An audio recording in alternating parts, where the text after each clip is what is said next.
kapuso, inihahandog namin ang mga magsisiganap sa pulang araw. Palakpakan!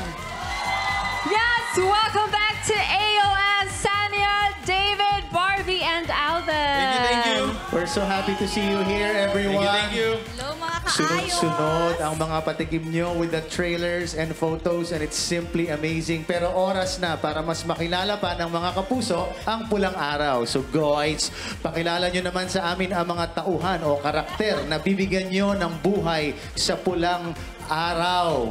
Starting with the very guwapo, David! Okay, David.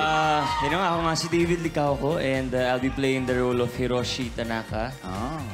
Soldier sa dito na Japanese. Arigato gozaimasu. Arigato gozaimasu. And magkakaibigan kami dito.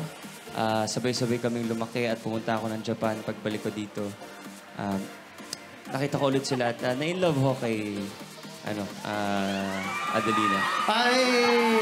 Sige, babalikan natin yan. Ikaw muna, Sanya. Ay, oo. Yes, ako naman po. Ako po si Sanya Lopez. Siyempre po, gagampanan ko po ang character ni Teresita Morena Borromeo. At si Teresita po ay isang anak ng mayaman. At kapatid ko po dito, half-sister ko po dito, si Adelina, si Barbie Forteza. At meron po kaming pangarap dito kung saan kami ay pangarap namin maging vaudeville star. Yan po.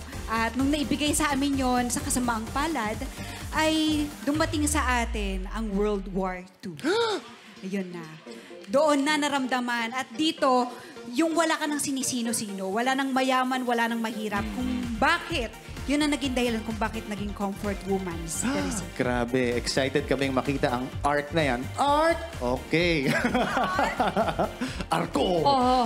Barbie, may mai-inlove daw sa'yo. Sa show na ito, hindi ko alam kung... Sanay naman na po tayo. Ay! Sanay naman na po tayo dyan. Okay, ito na po. Seryoso na daw. Ako po dito, si Adelina de la Cruz, ang half-sister po ni Sanya, ni Teresita, at ng aking kuya Eduardo, ni Mr. Alden Richards. At kabaliktaran po ng pagiging mayaman po ni Teresita. Kami pong dalawa ng aking kuya Eduardo ay hindi nabigyan ng marangyang buhay. At kaya simula pa lang po ng storya, hindi na rin po talaga ganun kagaan yung mga pinagdadaanan naming magkapatid. Tapos, doon nagsimula yung pangarap ko kasama si Ate Teresita na maging vaudeville stars. Hindi ba? At yung panganib, tama nga yung panganib, sinabi mo kasi. Yung panganib na darating sa amin, ang siyang hahadlang ba o tutulong para makalaban tayo sa mga Hapon sa pagdating ng gyera. At syempre, isang Hapon lang ang hindi ko lalabanan. Eh! May pa-side eye lagi. Iba talaga. Medyo surrender tayo. Gusto ko yung mga Tagalog nyo ngayon, ha? O Alden, meron ko rin mga matitinding Tagalog, ha? Magandang araw po. Magandang araw po sa inyong lahat. Ako nga po pala si Ginoong Alden Richards at gagampanan ko po ang karakter ni Ginoong Eduardo de la Cruz, isang ulila sa magulang at lumaki na kasama ang kanyang nakababatang kapatid na ginagampanan ni Barbie Forteza na si Adelina. So, yung story ko dito, parang first time kong nagkaroon ng role na opening pa lang napakadumi na. Yes. So, I've never been, in my history, hindi ko nagawa masyado yung mga ganitong klaseng roles. And for the first time, magkakaroon ako ng ganitong role kasama ko sila dito sa Pulang Araw. And magiging miyembro ako ng mga grupo ng mga taong lalaban sa mga Hapones dahil ito po ay World War II setting. So, magiging guerrilla po ako dito at itong Pulang Araw po is magbibigay ng pagbalik tanaw sa ating mga kabataan ngayon, especially yung mga hindi na nakakaalam, yung bibigyan namin ng larawan, yung mga kwento sa atin ng ating mga lolo't lola. So sana po magustuhan nyo ang Pulang Araw, malapit na malapit. Maraming salamat. Excited kami sa mga aral na mapupulot namin.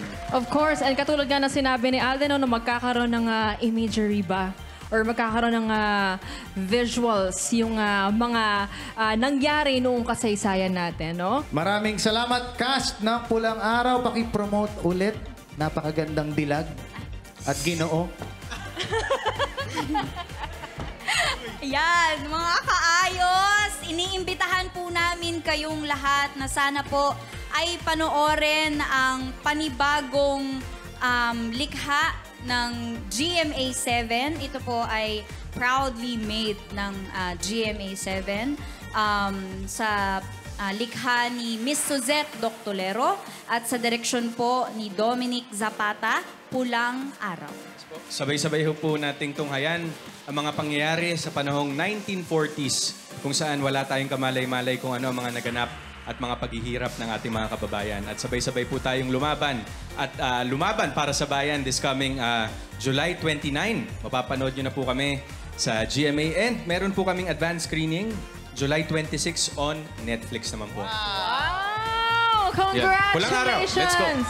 Congratulations sa inyo and more power. I'm sure na magugustuhan ng mga Pilipino. Hindi lang mga Pilipino, pero syempre lahat ng manonood nito ng inyong proyekto. Yes, maraming salamat sa inyo. Again, abangan natin lahat ang Pulang Araw. Laban para sa pag-ibig at laban para sa bayan. Sunod na ang ultimate collab ng Divas of the Queendom and the Bias Babes of P-Pop. Dito lang sa All Out Sundays! Masaya dito!